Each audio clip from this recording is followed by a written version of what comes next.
bro. No, let's go.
What is good, everybody? Pow pow, let's go with it, man. CG Ruthless Sports is in the building, and we got Melissa Rebel in the building. They call Jizzy, and we got the guy Steph Curry wannabe, but we got 49er King in the building, 510, and we got my boy Niner Game Podcast. What is up, everybody?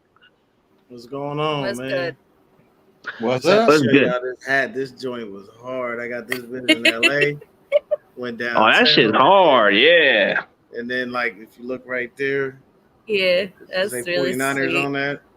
So yeah, man, my daughter bought this thing for me, man. So shout out. What to my about this baby. Camulus? Camulus hard too, right? Oh yeah. Yeah. Oh, what is up, young hitter? He comes every now and then. That is what's up. But guys, what's on your guys' mind? Let's go with your guys' discussion, and we can go from here. Training camp right around the corner, man. It's only a few days away. Won't be much to say for the first day. The only thing that we want to hear from the first day is the fact that 10 has passed the physical and has been dismissed. It's the only thing I ever want to hear.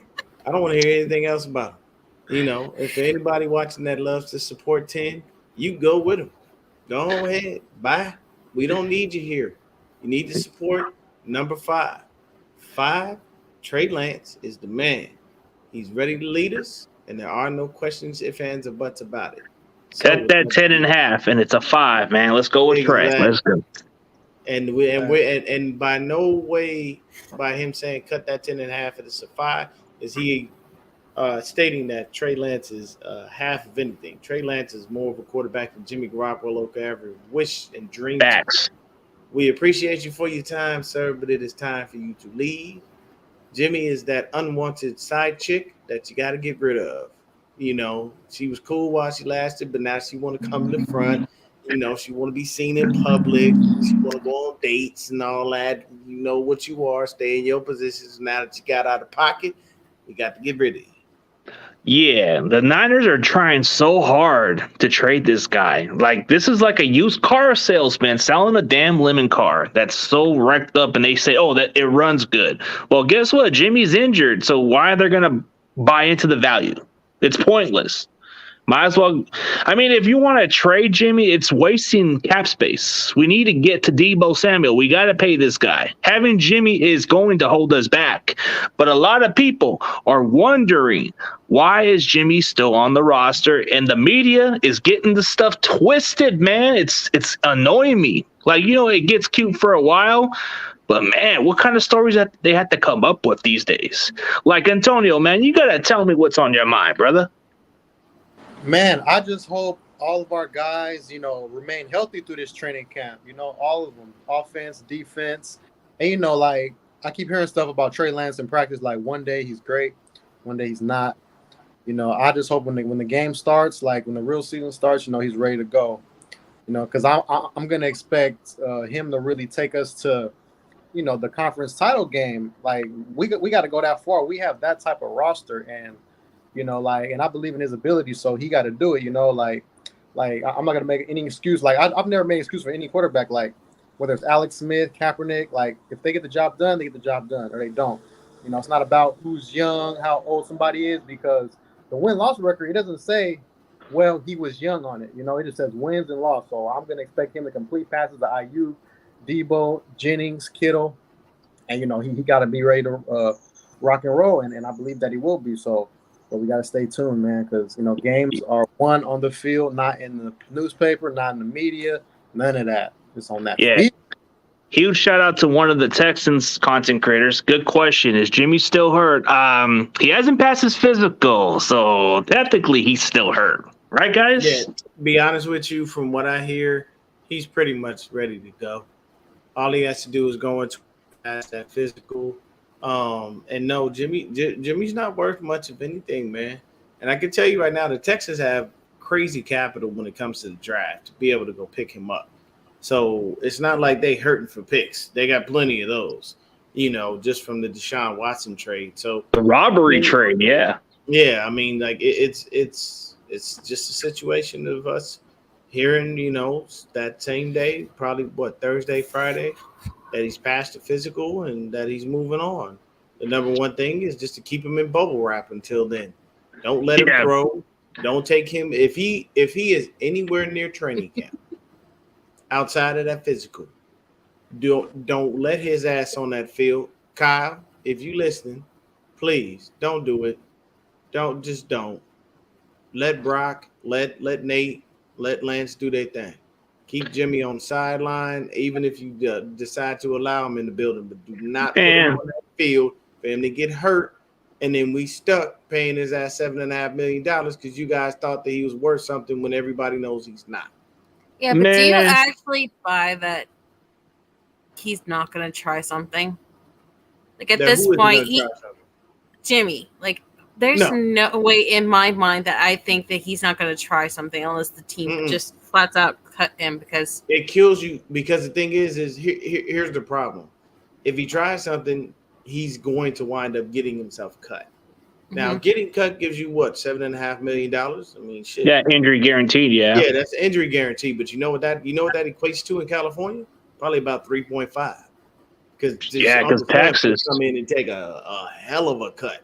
I don't know. It's just I keep thinking back to the end of 2020 when he was cleared and he was practicing and you saw the footage, and then suddenly, as soon as game time rolled around, we were back to CJ and Nick kind of try sharing the load, because Kittle went out right away and Jimmy was just like BSing the whole way through. And now that you have Edelman and all these other people confirming what originally was reported, it's just something really kinky about how Jimmy and his agents are handling this situation. No, it's an agent business. Yeah, it's all business at this point. Basically, they're telling Don, look, you want to set up a throwing session, you set that up. You want to get a trade, make it happen. We are more than willing and able to negotiate with whoever to get whatever. The number one thing with this is if Jimmy is traded, it is a big key that the 49ers do not pay greedy. Anything. Yeah. Like, do not pay him a single dime. Yeah, number one, don't take on any of his contract in the trade. And, number two, do not get greedy. Jimmy Garoppolo is not worth the first round pick. Kyle and John. We are trying to fool those teams. At this point, we're trying to sucker them, but it's not working. Pick or something like. Yeah, and that's the thing. You can't sucker nobody into fake, like into BS. It's like a used car salesman's logic, bro. We're not fooling nobody. Who was that player that got traded like a month or so ago for a future fifth that could be a fourth? Baker Mayfield. Yeah. Because Cleveland was stuck. They can maybe see something like that. Maybe that's how you move it up. But at this point, I just want 10 and 55 gone. Yeah. I cannot stand that 55 is still here. Oh man, send 55 to Social Security disability. He needs to get himself some checks out there from Social Security. Come on, man. But look, I'll say this: you can get possibly the Texans, the Giants, and the Saints are the only three. Oh, possibly even the Falcons. Those are the only four places that he could possibly go and compete for a starting job. He'll beat out Davis Mills easily. It's a wrap on that. If he goes to Houston, Davis Mills is screwed. If he goes over to the Giants, there's not much he can do because he still got to beat out, I believe, who is it? Tyrod Taylor? Is it backup or something? But Daniel Jones. Here's the thing with the Giants, though. No, Daniel Jones is a starter. Daniel Jones is coming off that huge bad neck injury. We have no idea what he's going to be like. And he can't stay healthy to begin with. So even discounting his neck injury from last year, the guy cannot stay healthy to save his own life. And Tyrod Tim Taylor, Carey. as much as I used to love him, like weird shit happens to him, like when his lung was punctured. Like, and with the brand new coaching staff, the Giants just make too much sense, but there's no way they're trading for it. I don't think his lung being punctured was an accident. I think they wanted Justin Herbert to start, and they was like, yo, we need Herbert to start. Y'all need to do something. So what they do, they said, look, we just going to go ahead and give him a little poke real quick. And look at that. Dang, Tyrod Taylor's got a puncture in the lung, and he can't start. What a coincidence. Oh, my God. Look at Justin Herbert. And Herbert ain't gave that job back since. They just, instead of them just making the shifts, they went that route. It's the same thing that happened in the Super Bowl years ago with the Broncos and the Panthers. It was very simple. They told Cam Newton, this is the sheriff's last ride. Go ahead, check your bank account. We'll get you on the back end. And they screwed him because he ain't got no Super Bowl and he ain't never been back. Yeah. I do not feel bad for Cam Newton. When you're like on the sidelines kicking your feet like a 3-year-old, crying and not even going to lunch for the ball when it gets nah. All right, Tony, what are you going to say? Hey, I think the Texans will be a pretty good situation. That's probably like the number one team because, you know, their GM was with the Patriots when they drafted Garoppolo. So he has ties there. And plus, you know, like as far as him taking money back with the Niners or whatever, I mean, he can make that back with the Texans because there's no state taxes out there. So maybe look at it like that from that angle. And he can clearly be the starter over there. So, and there won't be high expectations over there. So, yeah, but do you think Lovey would actually want to like risk his last chance of being a head coach with Jimmy Garoppolo?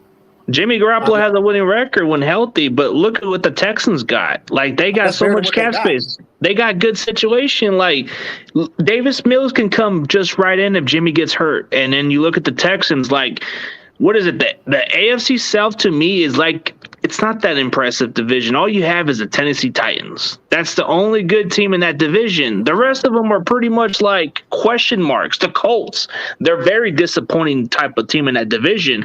The Jaguars, they are what they are, still rebuilding and whatever reason. And Texans, they were a playoff team a couple seasons ago. People forget about the team they got. Like, it's one of those teams that nobody even expects, and they make the playoffs out of nowhere.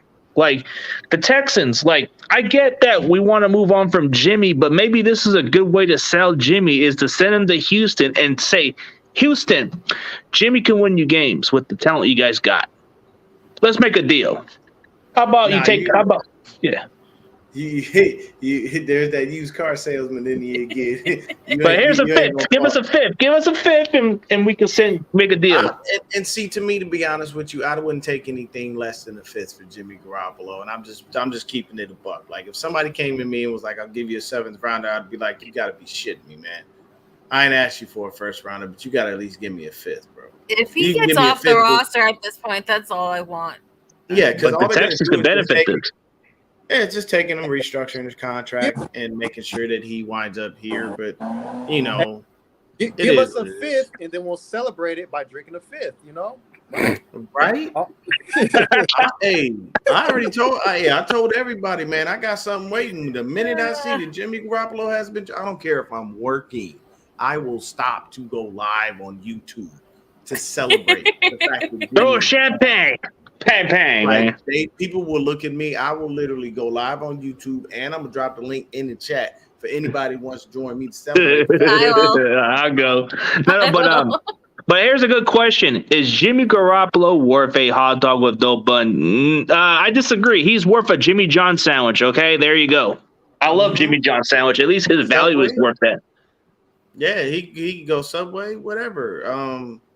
Ultimate cheeseburger. He's worth that too.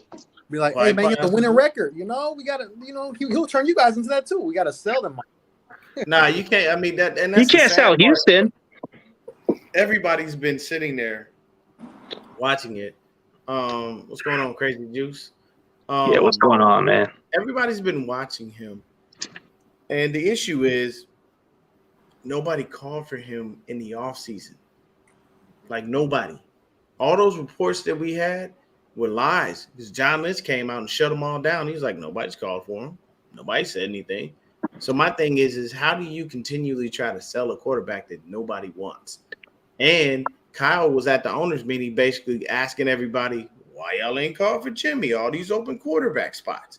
And it's like, well, he just had shoulder surgery. We need somebody to go through OTAs and training camp and get ready for the season. So we're not going to invest in a guy that can't do any of that. You know what I'm saying? And then all they do is come out and give him praise and show him love. And we're not cutting Jimmy if he can't be traded. And it's like, what y'all don't understand is all that smoke y'all trying to blow up everybody else's ass. Ain't nobody No one's buying the I club. think there's a couple of teams that do want Jimmy, but they're just falsing it. You know, like maybe Houston Texans are trying to sell themselves by saying, "Oh, we like Davis Mills," and that kind of like gets them down the valley. Oh, the Seattle Seahawks. Oh, I like Drew Lock. I like Geno. We believe in him. They just want to wait until he gets cut. That's playing smart. That's smart. I would love for him to go to Seattle. You know why? Because our defensive line will eat him alive twice a year. Dre. That'd be several picks for Aziz. You know he can't see linebackers to save his life. Linebackers a ghost to him. He don't see him ever. So if he goes to Seattle, we will get to slaughter him 2 times a year. And could you imagine Nick Bosa just sacking Jimmy Garoppolo because we know again, and he doesn't have to say sorry.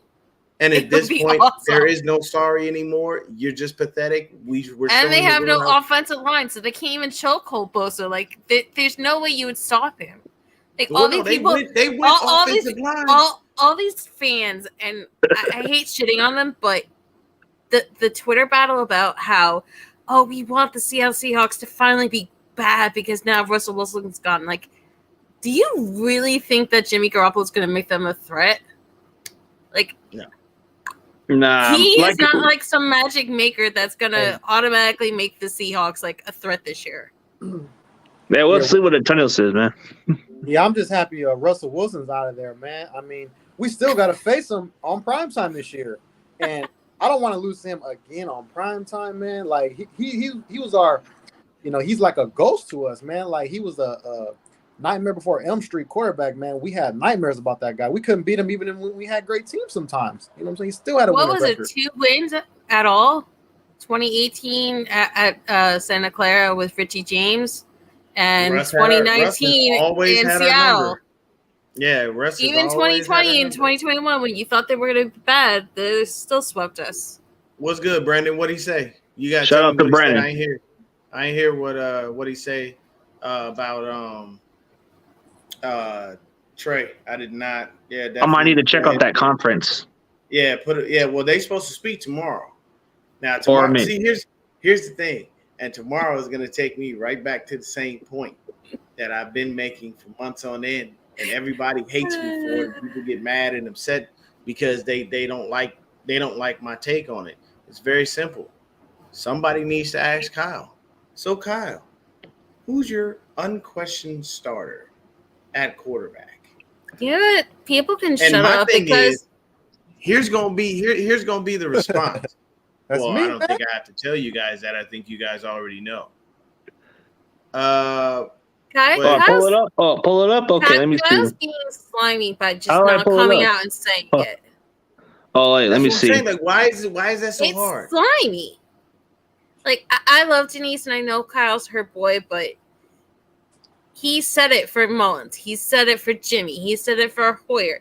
Like, at this point, why the hell can't you just say it's Trey's team definitively no matter what happens? How do I pull it up? How do I pull it up on Twitter? He said something about the Twitter. Hold up. Let me see. Shoot it to me, Brandon. Yeah, then I can just put it on there. I'll look at it. Yeah, dude, I don't know how to do that stuff. I've tried.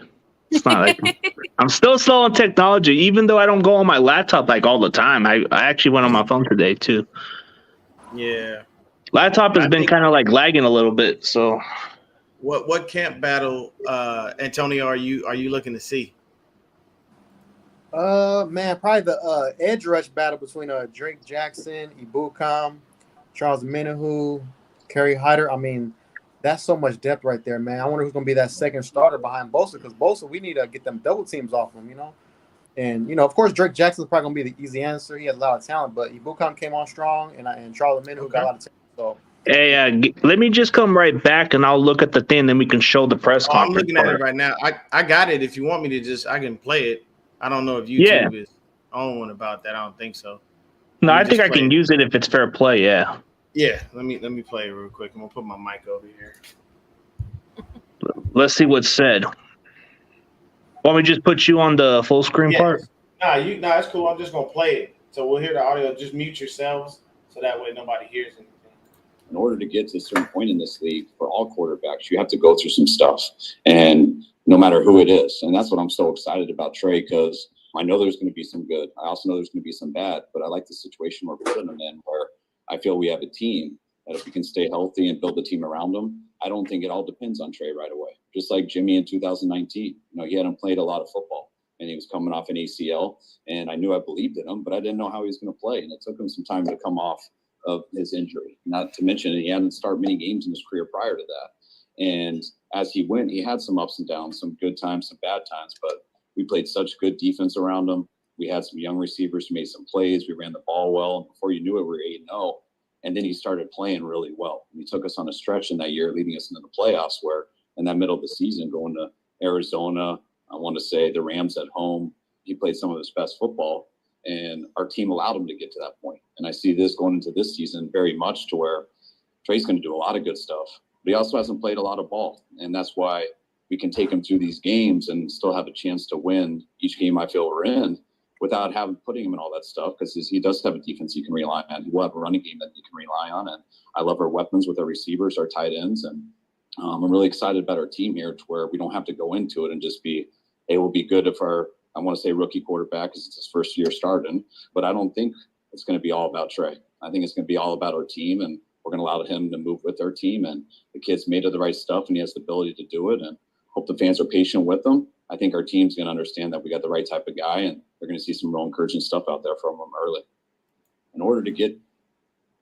There we go. Okay, he just said that Trey's our guy. We're going to have the ups and downs with Trey anyway. So that's what I'm saying. Like, our expectation is I just want the kid to have more experience. That's all I expect. He's going to have his growing pains. Let's be honest. Like, he's only played 2.5 games, but he still kind of plays in a rookie role, because this will be his actual rookie season. Yeah, but did anyone else pick up on him saying if he's starting in that little speech of his?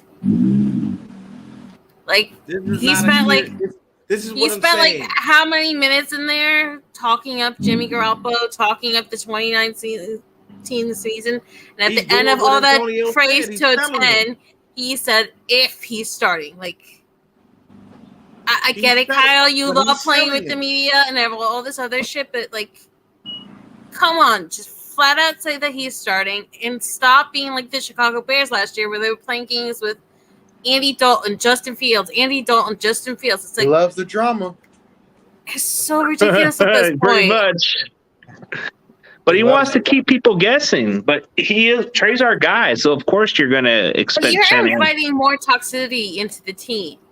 You're inviting more drama that needs to be there. You're inviting all these people to hound players when they go up to the podium and be like, well, what are your thoughts on Jimmy? What are your thoughts on how Jimmy's being treated? Do you think Jimmy Garoppolo is going to be here? These guys have had nothing but these questions for the last 3 years since the stupid Chiefs game where he juked himself and got himself injured. Like, at some point, you got to do the right thing and just cut ties.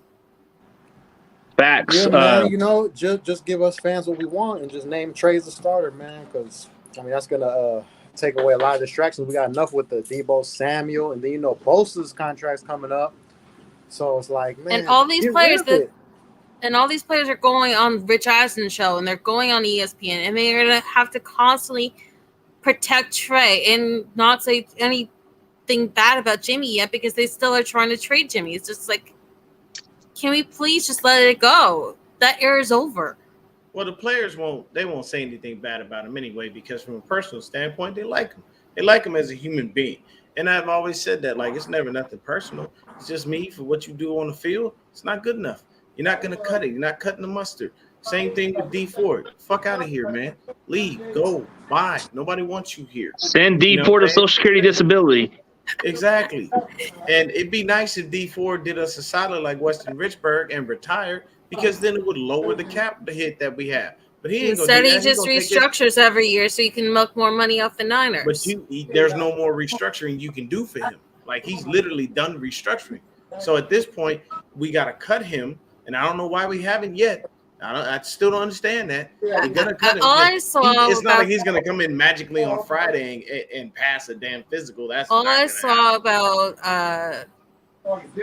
D Ford was Wayne Breezy saying something about guaranteed money, and if you have to pay him already, why don't you just keep him? It's like we wasted a 53.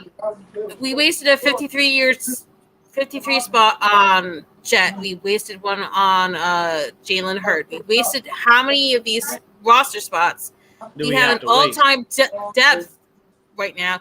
We're gonna lose good offensive linemen and defensive linemen. Like, let's just cut it as it is. These guys cannot stay healthy. These guys are not going to produce.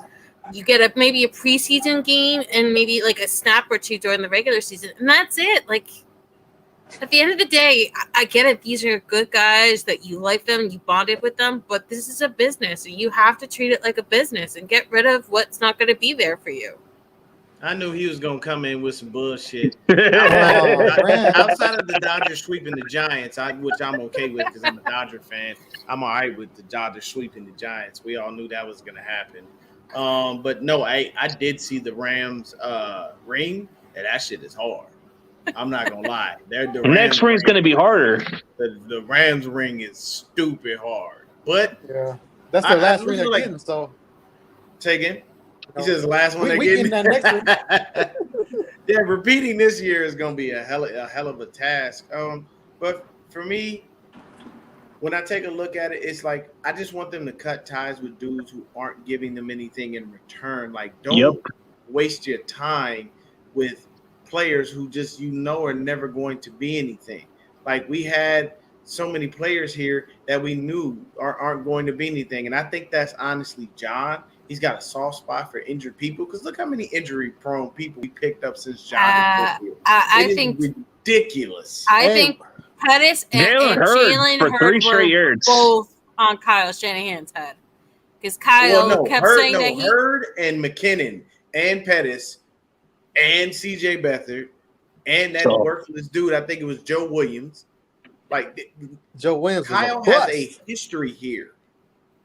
You know, Compton, Ben Garland, and I think the worst bit was that he flat out said that he was going to get rid of KB before 19, and then everybody got hurt. Trent Taylor got hurt, Hurd got hurt, and it's just like, you know, he just had to like. You gonna get rid of Mr. First Down or Mr. Touchdown, but you can't get rid of a dude that can't even get on the field.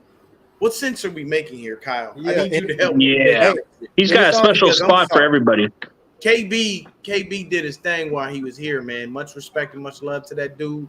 He's but Trent Taylor couldn't stay healthy to save his life. No, oh God, no. Yeah, Taylor would get injured, and then that foot injury just destroyed him because he had to have like at least like 3 or 4 surgeries just for them to get it right. They had the infection. His rookie season was okay, but nothing special. I also think that's a big reason why Kittle won't get his labrum worked on because he saw Gronk not only have the infection issue, he saw Trent Taylor have the issue. I really believe in my heart that's why George Kittle doesn't want to get like full correction surgery on his labrum.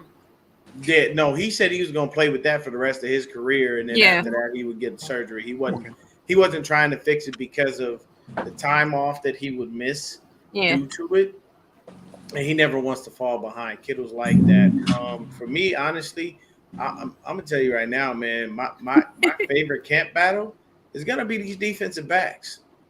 You know, I want to watch these defensive backs. I want to see these young kids that we drafted, the UDFAs. I want to watch the DBs and the safeties. I mean, that's my favorite position. So Tre'Davious Ward. Yeah, but I mean, like, that's what I'm saying. I want to see what Charvarius Ward can be. I want to see if Jason Barrett's healthy. I want to see our D-lines. Training camp. You know what I'm saying? And if this D-line think about it like this: if Mhm. the depth on the D line is proper, so we rotate in fresh cats and keep going. Can you imagine how easy these DBs' life are going to be? It's real simple because the number one spot that we have open, honestly, is going to be the slot, and that is a big question mark on who is there. Yep, it I know is. everybody said Darqueze Denard, but I mean, Womack. we don't Womack Knight that we got undrafted. This Womack. know. Montrez, Lenore. I want to see Odom. Man, I want to see Lenore step it up because he's been put on the hot seat, man. I don't even know if he'll even make the roster. Like, I hate to say it, I'm sorry, Lenore's sister. I don't know if I don't even know if he'll make it. It's going to be a tough He's like the battle. sixth corner. He's like the sixth corner, but I'm tired of these injured guys, man. Because Yeah. I mean, even like we got the John Lynch stuff. He's had all these injured guys, just like Trent Baalke. I love injured players. I love them. Torn ACL. so much. Drafting him. I pay Christian Kirk to set the board. Wait, He you checks sound all like the me too. boxes. How are we? I set the board to pay Christian Kirk. You're welcome. Screw you guys. You fired me. Hey, I set the bar. I paid Christian Kirk, and now you're screwed up with Debo. Congratulations for screwing me over. AJ Jenkins is the next Jerry Rice. I'm really looking forward to seeing Tre'Davious Ward and Juwan Jennings in camp. Ever since that presser, that's like the one matchup I really want to see. Yeah, I want to see that one because Ward talks how good of a receiver he looks forward to facing. You know what? People are going to sleep on Jennings. I think Jennings gives you more of the Allen Robinson light, like the production. And some people may look at me and say, are you a little off drugs, bro? No. Hey, Allen Robinson's about the same size, same speed, can win the contested catches too, and he's physical. Jennings is the beast. He comes out of tennis. I'm gonna say this. Yeah, he led the college football on broken tackles, and he showed it, in the pro level, man. 6'3" breaking tackles like that. I don't care about a 4.7 speed. The guy can play. Thank That you. don't mean nothing to me. I don't care about you. Ain't Game got to speed, like man. it quick. All you got to do is be able to catch the ball, and get your first downs. And if it's, I feel like if it's between Jennings and a safety and that end zone, good luck for that safety because he about to get his head blown off because Jennings will go in. I'll say this: when it comes to Juwan, he has a bit of an advantage. He's a bully over someone who's currently waiting on a check.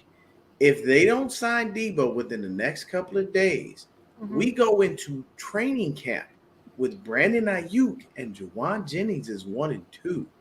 Now, I've been saying that all off season. But I'm saying I got roasted for it.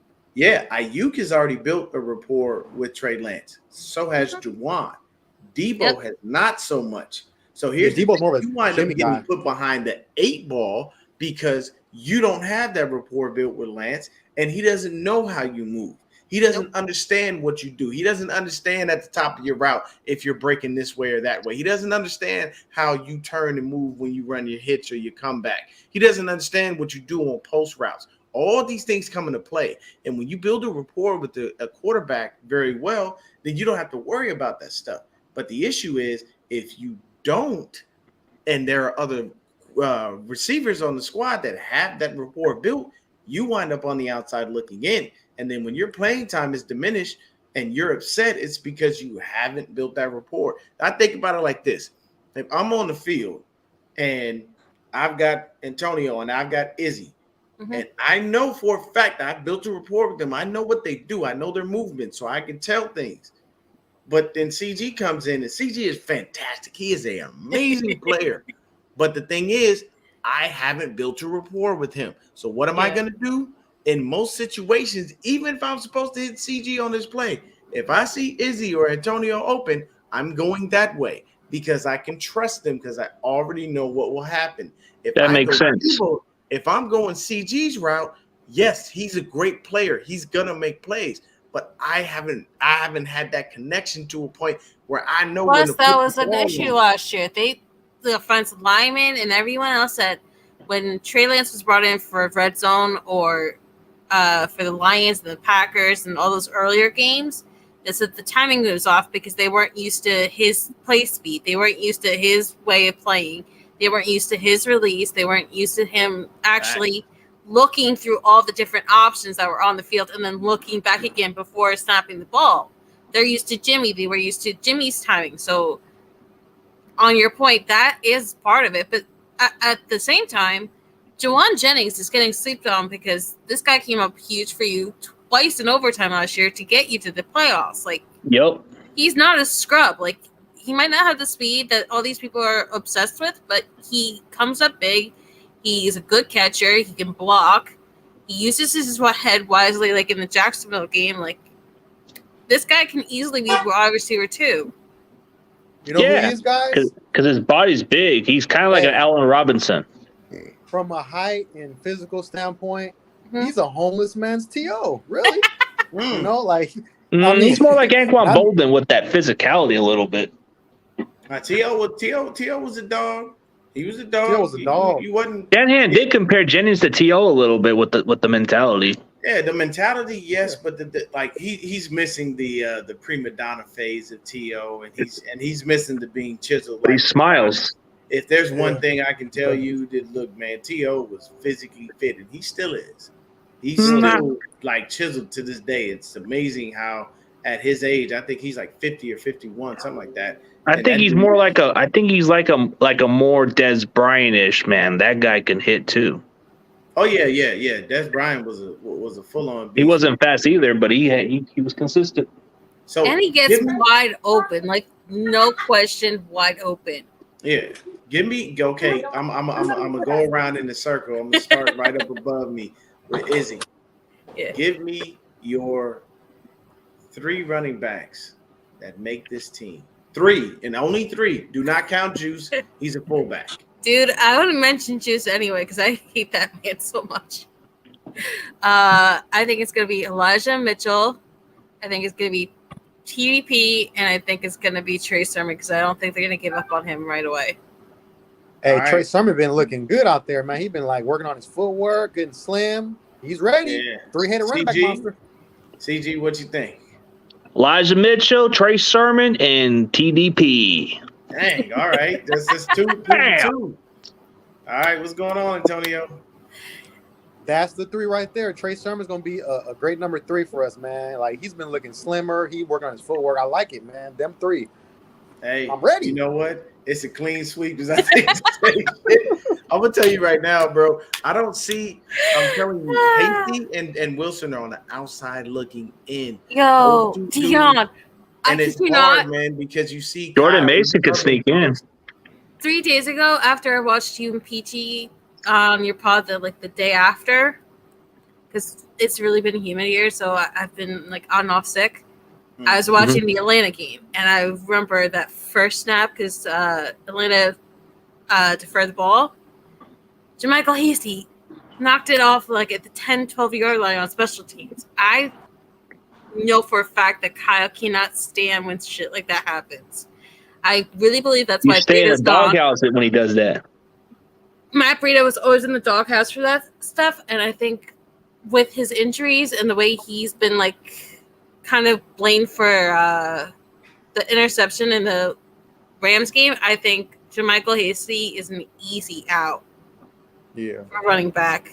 So it might come down between Wilson and Mason, who I'm hearing a lot of good things about. Yeah. I've heard a lot of good things about that kid in OTA. See, the only reason why I think Mason's on the out is because Jeff Wilson Jr. is the vet, and I don't think that and he already Kyle but he's wants lost to his have explosive a little just bit. young guys. Yeah. Kyle's one of those people. He does like a nice. He likes at least one vet in every single room, and with the way Jeff Wilson Jr. came in twice for 2 different games and had his 1 touchdown when he wasn't even in the whole game, like something has to happen for that to kind of like be severed. I see where you're going there. So I got another one for you. We'll start with CG. Who's our nickel back? Who's our nickel back, man? As much as I'm hearing a lot of stuff about Denard, I don't know, man. Like Denard is kind of like getting the heads up, but it wouldn't surprise me if it changes up to Lenore. I think Lenore has something to prove. He's under the able. He's got a lot to prove. So I might say Lenore. This might sound as like a flack because I know it sounds weird, but it's because he got something to prove, and plus his sister's my big fan. There you go, man. All right, Antonio. I'm gonna go with Womack, man, because these slot receivers got to be low to the ground, and he's like 5'9". He got quick feet, he got long arms, man. He led the college football in knockdowns. That's what we need. We got that Cooper Kupp guy in our division, man. So we got to stop him. You know what I'm saying? Not to mention Seattle, Arizona. We got to stop those slot receivers all over the NFL, and you got to have guys with quick feet, long arms, be able to press, be able to look for the ball. He got good ball skills. He's knocking balls down in college, and I think he can do it again in the pros. It's my guy, Womack. Is he? Yep. I think it's either going to be Denard, Womack, or one of these newer cornerbacks. I don't think that Lenore's Izzy, you ain't gonna get out the hook like that, Izzy. I need uno single person. Who is it? I think it's gonna be maybe Denard right now, but okay. I just hope it's not like a Jason Verrett or a Mosley gets moved inside. Like I really hope that we take it seriously because as much as I used to love Shark couldn't stay healthy, and I really want that to not be an issue anymore with the corner. So whoever they do end up choosing, I hope it's someone who's going to come up clutch and it's going to stay healthy. Awesome. I can appreciate that. I'm going to have to go with CG here. Yamador Lenore got something to prove, and I wouldn't be surprised if he just sneaks in. He's been quiet. You haven't seen anything or heard anything. I honestly think that that might be the case. 49ers Fogey says it's either JV or E-Man. Yeah, that's what I keep hearing, that they're going to move one of them in. And that's just you got to think about it like this. If it was me, and I had to choose between Jason Verrett or Emmanuel Mosley, I would put Mosley in the slot and save Verrett just in case one of the starters on the outside gets injured. I would love to have a starting three of Emmanuel Mosley in the slot, Jason Verrett on the outside, and Charvarius Ward on the outside. Yeah, Mosley did play slot. He did play slot before. So so you know what? Let's change the way we look at the lineups now. Now that I think about it, it's Mosley that's going to play the slot. A healthy Verrett? Come on. Plus, I think ever since like the Philly game, they started slowly moving away from Diamador Lenore. You saw him less and less until it was Ambry Thomas. No matter how bad he was, whether he was all over a guy, he was costing Bosa a sack, whatever it was, Ambry Thomas got all the breaks last year at the end of the year, no matter how bad he struggled. And you never saw Lenore in. You never got Josh Norman out of there. You never got Patrick out of there. So I honestly believe that whatever Diamador Lenore proved or did not prove, I think Kyle is setting him up to be a practice squad player.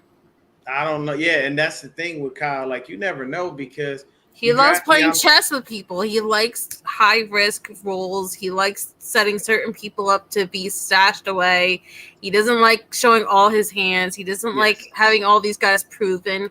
He likes throwing doubt in. I think that's part of the reason why Dion and I are so pissed off that he won't just come out and say, Trey's the starter, no questions asked. Let's move on. So I think there are certain people who are in his head already plan to be in the practice squad. Hey, Izzy, you know the funny thing? It'd be just our luck. Jimmy would be out this motherfucker. And I guarantee they'll be like, so Trey Lance is the unquestioned starter. Well, you know, we still have Nate Sudfeld. Brock Purdy is still here. Brock Purdy, Purdy Bird? Really? We're thinking about bringing back CJ Becker. Oh, my God. Can you say Purdy Bird? I'm telling you right now, I'd be the first. See, this is why I couldn't be a reporter, because I would look at them and be like, I didn't ask you for all that. I asked you a question. Is it definitive yes or no? Is Lance your starter? Period. Yo, you don't need to dance around it. I don't have much money to my name, but I would pay for you to be able to roast these guys on the believe me, because I'm not gonna wait. Like a lot of these, and you're not gonna be like a Grant Cohen who purposely pisses off people, but you would get answers no matter what. No, I'm not, and that's my thing. I'm not gonna antagonize. I'm just gonna keep it a buck. Period. Hey, which is why I've said for like months now, I trust Niner content creators, because guess what? We're all fans, but at the very least, you can trust that Niner content creators are going to bring it to you unvarnished, legit, and give it to you hardcore facts, whether you like it or not. We have different And opinions, and we can't- might be a say that different about the flavor. national media, because the national media has proven over and over and over again they have a bias. Oh yeah, they got a continual bias. You know what I'm saying? I mean, like, look at it like this. There's a term created for our current quarterback that never existed before. Two. Never Two. existed before now. Two Like, we terms. randomly now have a term called arm fitness. When you know how And how arm many fatigue. quarterbacks? I'm sorry, you know how many quarterbacks in the league fit that profile? There are a ton of quarterbacks, and I guarantee you, Trey Lance is not the first one. There are a bunch of quarterbacks in this league that have arm fatigue or arm fitness. Or Yeah, there's a lot of them like that. There's plenty of them out there, man. And think about it like this: is your arm going to get tired from you doing the same motion over and over again? At some point, Hell Simple yeah. logic. Anybody knows that. You think pitchers? Why do you think pitchers are 3-4 days out after they pitch a game? Because they don't know how much they're going to throw. But the thing So that if you pisses go me out and off you about have a the simple media game- is they're not even investigating it on their own. They're taking the word of a this few. is all They're hearsay. taking the word of a few people who have an agenda, and they're just rolling with it, like the Mac Jones thing.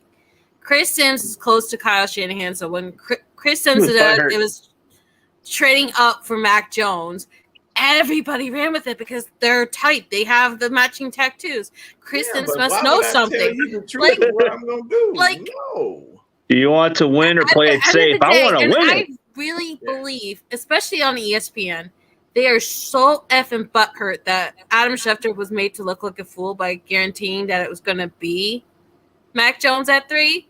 That I think they have like beyond an agenda to screw over They Trey got, Lance. they got a little vendetta against us. I can agree with that. But this is what I'll tell you. So when he asked, do we want to play it safe or do we want to win? We Mhm. want to win. We want to We don't win care. Look, at all here's the costs. thing. We don't care how we get the win. I don't care if it's by 1 or by 50. A win is a win. And the number one thing, this is what I won't, this is what I will not do, and this is what I will not allow. Hey, what's happening with you? I think that's Cy Jin. Yeah, he's Oh. a Seattle. He comes on the NFC West Network streams all the time. Okay. Hey man, good luck this You want year. Jimmy? Y'all gonna need it, goddammit. Y'all really gonna need it because y'all ain't got no. Hey, quarterback. Y'all ain't Polo's got no smiling, O-line. man. Y'all ain't got shit. Hey, You y'all guys got need a lot of luck with Jamal Adams. Yeah. I think the best thing the Jets ever did was get rid of him. Oh, I'll tell you this is a this. good one by Shifty. This is a really good one. Yeah, I think it comes down to matchups for the nickelback. Cup is Correct, if Carter. Cup is in the slot, I want E-Man or Charvarius. If it's a smaller wide receiver, I like Ambry, Denard, or JV. Here's the issue with that. E-Man does match up better. It's a great point, but here's the thing: you'll never catch Charvarius in the slot. He is a No, he starting plays corner. outside. They pay him like a starting corner. He'll be on the outside. That's never going to happen. I don't want Ambry Thomas anywhere near the slot, and I'll tell you why. Because Ambry Thomas is not the quick twitch kind of guy that you put in the slot. He doesn't He's a cover have 2 that. corner to me. You'll have to have. I can see either JB or E-Man, but I'm telling you right now, Ambry Thomas is not a slot defensive back. Yes, his progression was probably unlike no other because his first game was hot ass garbage. His second game was just garbage, and then like from then on, he just went on an upward trajectory, which is usually never seen in the NFL. But I don't think that's the case as far as putting Ambry Thomas or Charvarius Ward in the slot. I think E-Man or JB would probably be there and be better for it. A lot of talk around Darqueze Denard, but honestly, Hey, thanks, man. we'll see what happens. I mean, Thank you. Those are 2 goats right here on my shirt, man. Rice and Sanders. Oh, go ahead, yo. oh yeah. But speaking, show the shirt, man, because I guess he was giving you a compliment. Yeah. Yeah, I'm Rice telling you right and now, Sanders, great. man. Yeah, you did put him up there. There it is. What's up There you there? go. It's Feel awesome me right like there, that? man. Man, who'd have kept Dion, right? Who'd have kept Dion? But yeah, you know what? For 49ers Fogo, we want to win, bro. We don't want to play nothing safe out here. Hell no. We don't. Dude, playing it safe is more like we're afraid. Yeah. Like, why would you want to play it safe? Exactly. We gotta stop playing Risk safe it because all. That kind of pisses me off. I mean, you had the Seattle Seahawks twice in 2019. Easy wins, and you let them come back in it. One time you lost, the other time you got close to losing if it wasn't for Dre Greenlaw. Like, at some point, we won't be losing. we gotta stop to sitting Seattle. on leads. Russell is gone. We're gonna make Drew Luck look like Fitzpatrick out there. The Packers game last year, we played it cute. We got the ball, we got points, and then we give it back to Aaron Rodgers, and we can't put teams away sometimes, and it really irks me. Mm-hmm. I can't wait for Drew Luck to play like those pick machine quarterbacks, like when we have our opportunity. I still Hey, think guys. I still think it's Geno. I think it's Geno's job to. We're gonna make Geno look like Fitzpatrick out there. Geno is the front runner right now, from what I hear.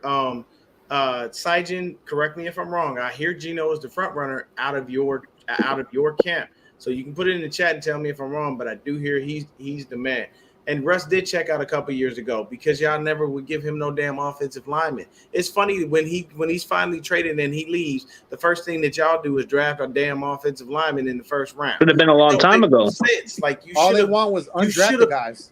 Yeah, because all Russ, from what I understand, all Russ was saying was, I don't want to keep running around all the damn time. Like it's getting old. I'm gonna keep getting hit, and this ain't gonna work. You know what I'm saying? So. Plus, everybody in the division kept getting bigger and better on the defensive line. Stronger. Yeah.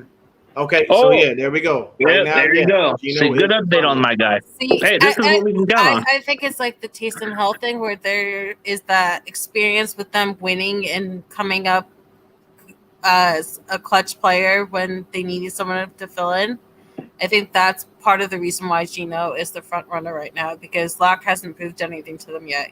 Yeah, you traded for him, but that's nothing compared to that. And plus, the thing about it as well is Geno has the better rapport with Lockett and with DK. And he knows the system. He knows the system, so it automatically gives him a leg up. But, I mean, hey, look, Russ came in there and basically kicked Matt Flynn out of a job, so I can't say that Drew Lock wouldn't do the same.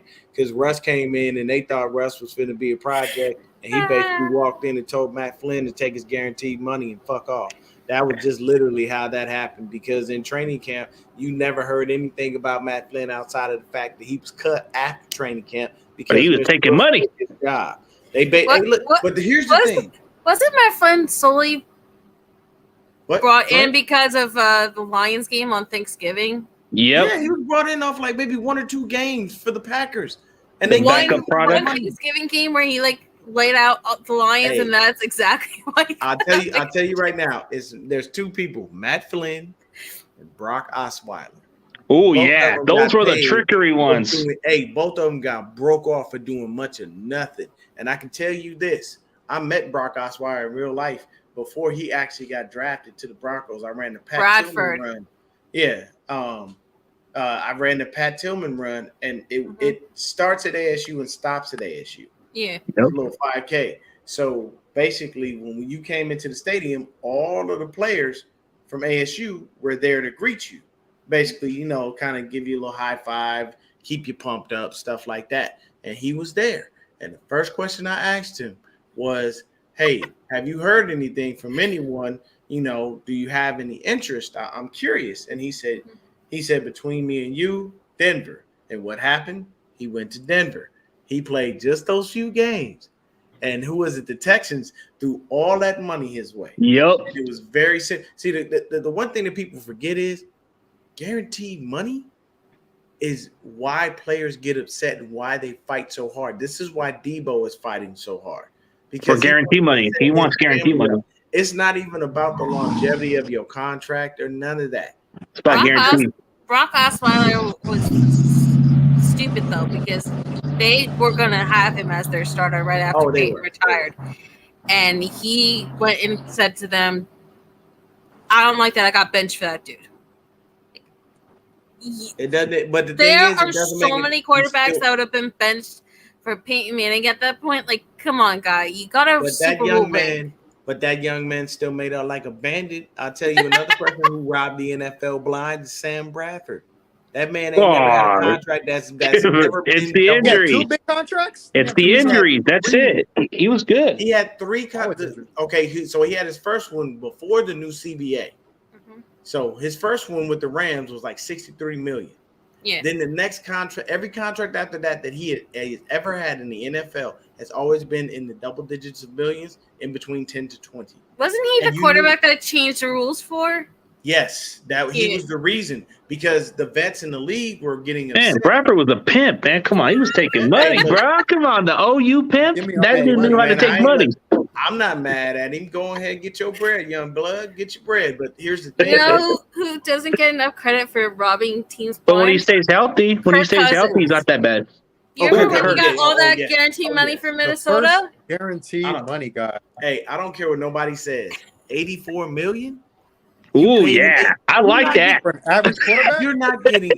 I'll say this: you're not getting a Super Bowl with Kirk Cousins ever. Nope. He will never go. Hey, to he the likes Super that Bowl. He guaranteed will money, never bro. win He don't care. The thing about it is, like, when you pay quarterbacks like that, my thing is, I've always been one of those people. You have to give me at a bare minimum 2 years of consistency before I think about paying you. And yes, Bradford is a businessman. Sometimes that's how it works. Hey, I got to get my paper. So I want 2 years of consistency before I even think about digging in my pocket to give you any kind of extra money. I don't feel that it's warranted before that, because 1 year of consistency, like Josh Norman gave the Panthers, doesn't warrant me giving you a ton of money. I don't know what you're going to be. So I need you to be able to be that on a consistent basis. That way I can go ahead and give you the bread. But I'll say this. Yeah, and this right here is obvious. No one is going to pay Jimmy Interception 24 plus million. Jimmy and INT will be cut after being cleared because he doesn't want to hold a clipboard. I will tell you this: I don't need him holding the clipboard. Not here. We got Sudfeld, the best clipboarder in the world. I could be wrong, but didn't Flacco a couple years ago say he also was going to be a backup, and then he finally just sucked it up and just kept bouncing from team to team to team, just trying to paychecks, become his starter again? You're getting the money. Like, you have to think about it. So with the way the league works, and Foles got it this year too. To my understanding and my knowledge, it's all about the paper. Yeah, so many years you get different types of bonuses. So many years you get different types of perks because you've been in the league for however long. So I mean, all these things come into play. It's like you think in the beginning, I'm gonna hold out, I'm gonna do this, I'm gonna do that because I want certain things. But then when you realize, hey man, I can still just get broke off and not even be worried about it. You know what? Fuck it. I'm just gonna take this. I'm gonna take this little L. But at the end of the day, I'm still getting paid. I'm still feeding my family. Everyone's still taken care of. I have no issues with that. You know what I'm saying? The funniest one would be if somehow Jimmy ended up in the next 3 years being in New England and he had to be Mac Jones backup. That'd be hilarious. I would die. Oh, here's a good comment by Jay Aguayo 56. CG, if the O-line could learn how to have great chemistry and protect Trey, we have a great chance to get to the playoffs. If not, we can't make. Well, that's what I think. That's the question mark. The offensive lineman to me is because I play this position, and I feel like when you play center, it does make a difference of how you communicate. Because the center position is the quarterback position. You have to communicate. You have to be on the same page. The interior line has to be in good. Because the tackle is like a bonus for outside pressure purpose and blocking purposes, but your interior line has to really do the job. And here's the problem with everyone keeps saying that in a Shanahan offense, the center is the most important position. Yes, it is. They've never invested in it. Well, I don't know why. The entire 2020 year, when we were cycling through every single person that we could ever possibly put in that center. Guess who was calling out the different changes? It was Kyle Juszczyk. Kyle Juszczyk was being the center from the fullback position and calling out the different protection schemes and all the different changes. This is what Kyle Juszczyk is being paid all this money. Oh no, long snapper. He was doing long snapping. No, but but on offense is what I'm talking about. On offense, this is what Kyle Juszczyk was doing. He was blocking and he was calling out the schemes for whoever was there, because Brunskill didn't have any time at center before. Whoever else was there that year that I really try to block out, they had no experience there. So I think for me, it doesn't make any sense why we haven't invested heavily into the center position. Let's see what Tono's got to say. He was about to say something.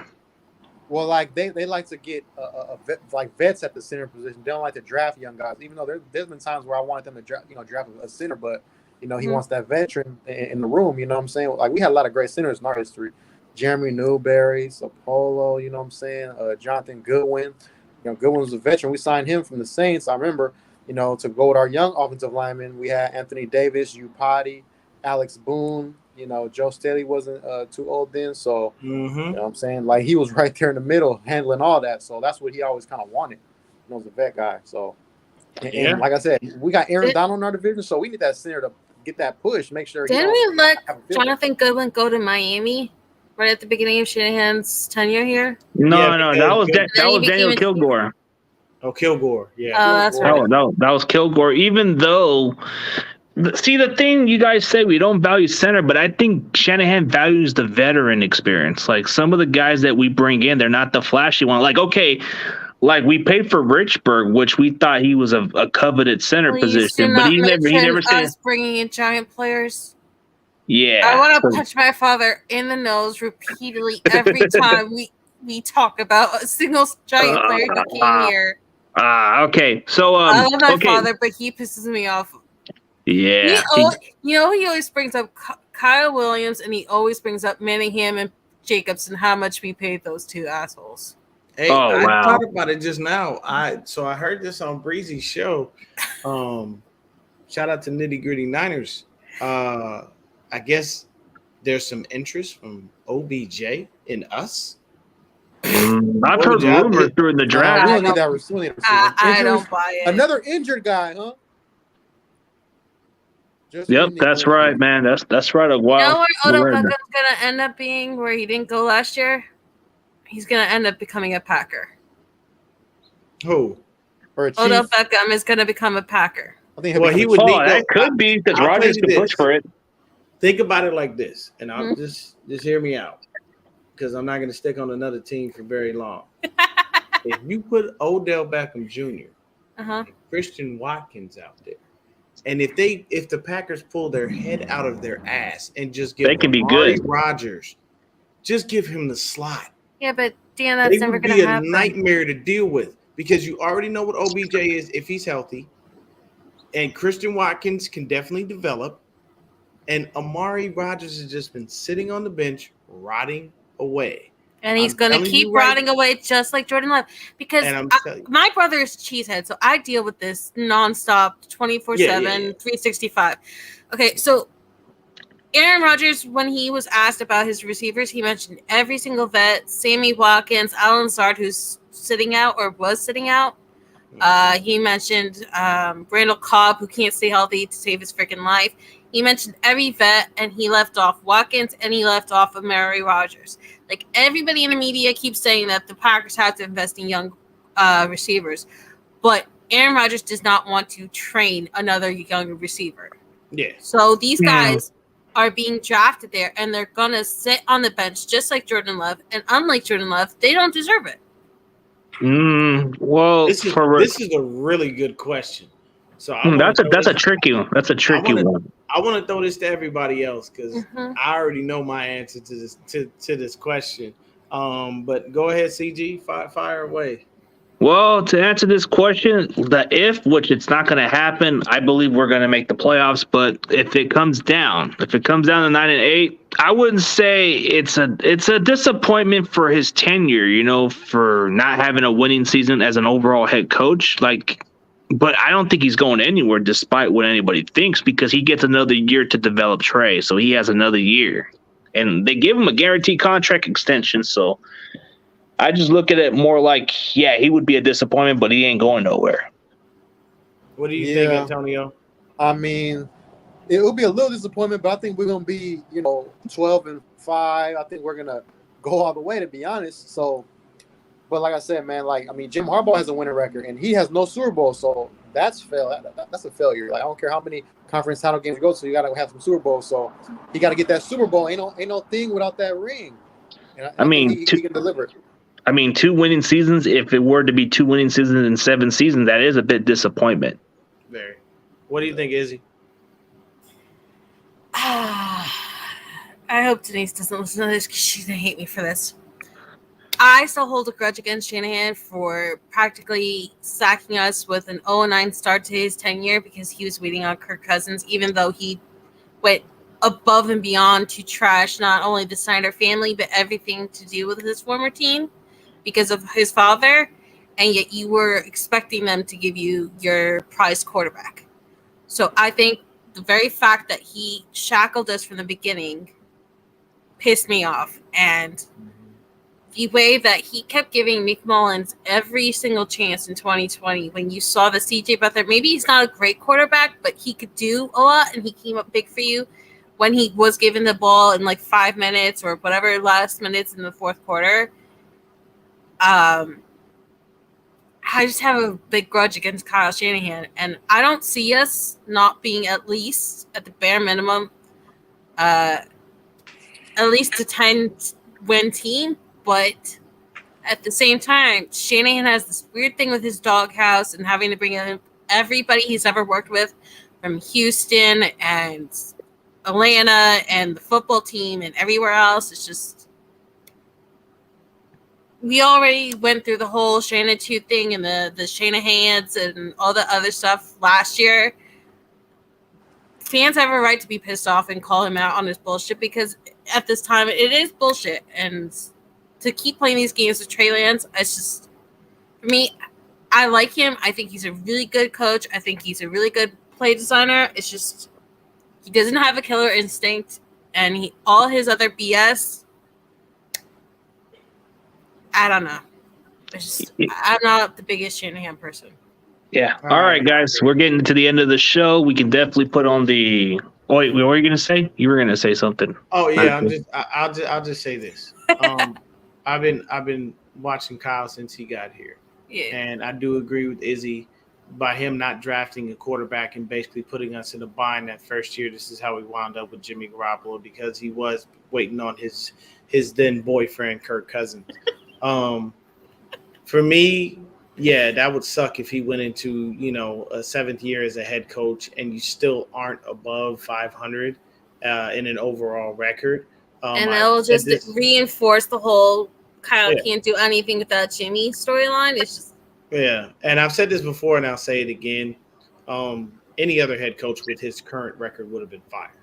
I guarantee you that. Any other head coach. Yeah, but because he's Kyle and he's a great offensive mind, they continue to keep him. Plus, at the same time, he's not going anywhere next year because he just had a contract extension, like I think last year. So he's definitely locked in for the next, at least like 3 to 4 years.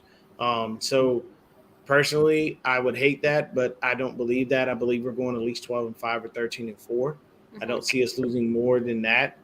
And I do believe that we should be good to go. Reaper Cobra says people should remember that Lance came into some games and scored some points when Jimmy couldn't score, not even at one point, and changed the momentum of the game. Yes, and that's the thing that people forget. So the first touchdown of the year, Trey Lance. Yep. When we were getting our ass handed to us by Green Bay, who gave us a shot in the arm? Trey. Lance. When Jimmy had a phantom injury, who came and cleaned up and looked really good when they did it? Trey Lance. Who helped us get to the playoffs?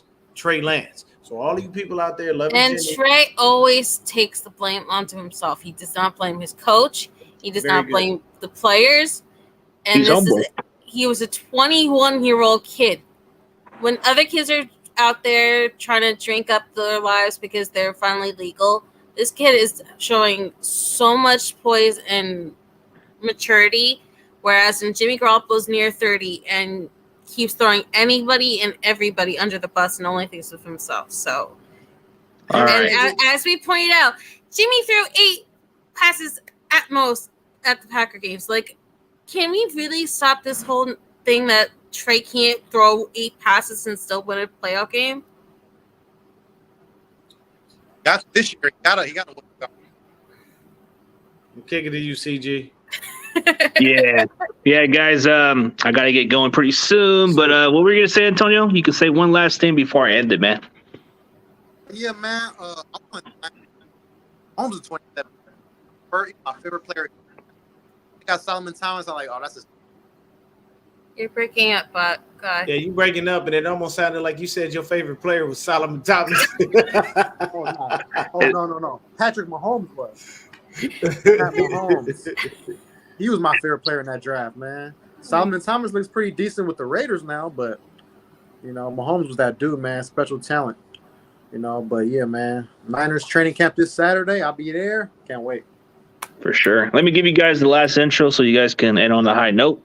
It's going to be Izzy first. She can say what she wants to say. I cannot wait for camp to start. We're going to have a really good competition, and we're finally over the waiting, so let's go. Hell yeah. And then we got Not a Game Podcast, Dion. Hey man, you know what I'm saying? Check the channel out. Definitely, if you ain't already, hit that like and hit that subscribe button. Do it for CG Ruthless. Make sure you check mine out, man. Continue to bring you content throughout the season. Yes, sir. Yeah, let's get it. And my boy, Fortnite King. Hey, check out my content on Facts Over Films podcast and 49er King 510 on YouTube. Y'all, you know, 49ers season is a couple weeks away from the preseason, so I'm ready to rock and roll, man. I believe in us. Think we're gonna do some big things. You know, the Rams, they're gonna be behind us. They're not gonna be as good as us. I guarantee that. I can't wait for we face them. We get payback. But yeah, y'all have a good night. All right. As always, CG Ruthless Sports and the entire 49ers Round Check is out, and I'll see you guys next one Monday. Yes, sir.